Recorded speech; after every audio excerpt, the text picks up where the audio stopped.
अस्सलाम वालेकुम, मैं हूं सामी और आप देख रहे हैं मेरा यूट्यूब चैनल देसी चूल्हा। आज मैं बनाने जा रही हूं घिया बेगन, बहुत ही मज़ेदार देसी तरीके से। चलिए शुरू करते हैं। मैंने एक कढ़ाई ली और उसमें हाफ़ कप ऑयल डाला और एक प्याज बरीक कटी ऐड की और साथ ही जैसे ही वो लाइट ब्राउन हुई तो मैंने उसमें 1 टीस्पून इसमें अदरक और लहसुन का पिसा हुआ डाल दिया और उनको भी तेज़ आंच पे प्याज के साथ अच्छे से हल कर लिया ताकि उनका भी कच्चापन खत्म हो जाए। प्याज को ज़्यादा नहीं मैंने ब्राउन करना था, बस खड़ा खड़ा ही रखा था। बस थोड़ी बहुत रंगत चेंज होने पे मैंने उसमें मसाले ऐड कर दिए हैं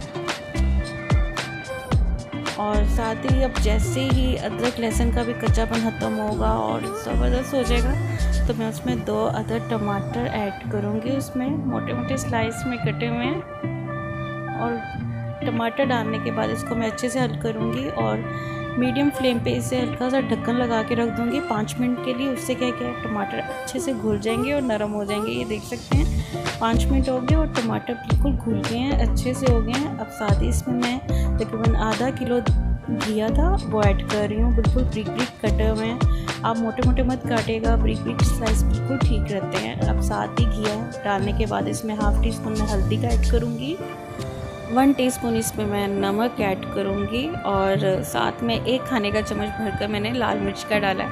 अगर आपका दिल करे तो आप टीस्पून में डालेगा, लेकिन ज़्यादा तीखा नहीं होगा, बेफिक्र रहेगा। और साथ ही सारे मसाले डालने के बाद इसको अच्छे से मैं हल कर लूँगी और जैसे ही सब मसाले सब अच्छे से हल हो जाएंगे तो मैं तकरीबन इसको 15 मिनट के लिए लो फ्लेम पे इसे दम दूँगी। उससे क्या कि आपका घिया अच्छे से घुल जाएगा, नरम हो जाएगा, पकेगा नहीं अलबत्ता, लेकिन बिल्कुल नरम हो जाएगा क्योंकि अभी हमने बैंगन भी तो डालने हैं ना, तो इस वजह से पहले ज़रा घिए को अच्छे से कर लेंगे नरम, ताकि बैंगन भी तो अभी डालने हैं और बैंगन तो वैसे बहुत जल्दी पक जाते हैं लेकिन घी को थोड़ा टाइम लगता है, तो इसलिए घी को पहले ज़रा अच्छे से मैंने नरम कर लिया था।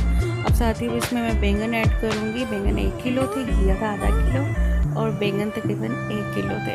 अब इन्हें डालने के बाद अच्छे से इन सब मसाले जो डले हुए हैं ना, इन सबको अच्छे से मिक्स कर लूँगी ताकि जो बैंगन में भी है ना ये अच्छे से रच जाए। और साथ ही इसमें मैं आधा गिलास पानी का डाल दूँगी और इसको मीडियम फ्लेम पे आधे घंटे के लिए रख दूँगी ताकि ये अच्छे से पक जाएंगे, घुल जाएगा। घिया तो ऑलमोस्ट हो गया, पकने पे आ गया, तो बैंगन भी अच्छे से हो गए हैं। आप देख सकते हैं आधा घंटा हो गया, पानी भी बिल्कुल उसने जज़ब कर लिया है बैंगनों ने अच्छे से और तेल भी निकलने को। अब आपको करूँगी तेज़ और हाफ़ टीस्पून मैंने इसमें गरम मसाला पिसा हुआ ऐड किया है और इसको अच्छे से भी मिक्स कर लिया। अगर आपके घिया बिल्कुल नरम ना हुआ तो आप उसे घोटने से भी अच्छे से घोट सकते हैं ताकि बैंगन घिया अच्छे से मिल जाए आपस में। और अगर प्रेशर भी लगाना चाहे तो आप प्रेशर भी लगा लेगा। और देख सकते हैं बिल्कुल अच्छे से रेडी हो गई है, पक के बिल्कुल तैयार हो गई हमारी सब्ज़ी। बहुत ही मज़े की लगती है, ख़ास तौर पे ये गर्मियों में तो बहुत मज़ा देता है। आप चावलों के साथ भी खाएं, इसे गरम गरम रोटियों के साथ खाएं, बहुत ही मज़े की बनेगी। मेरे चैनल को लाइक और सब्सक्राइब कीजिएगा। मुझे इजाज़त दीजिए। अल्लाह हाफिज़।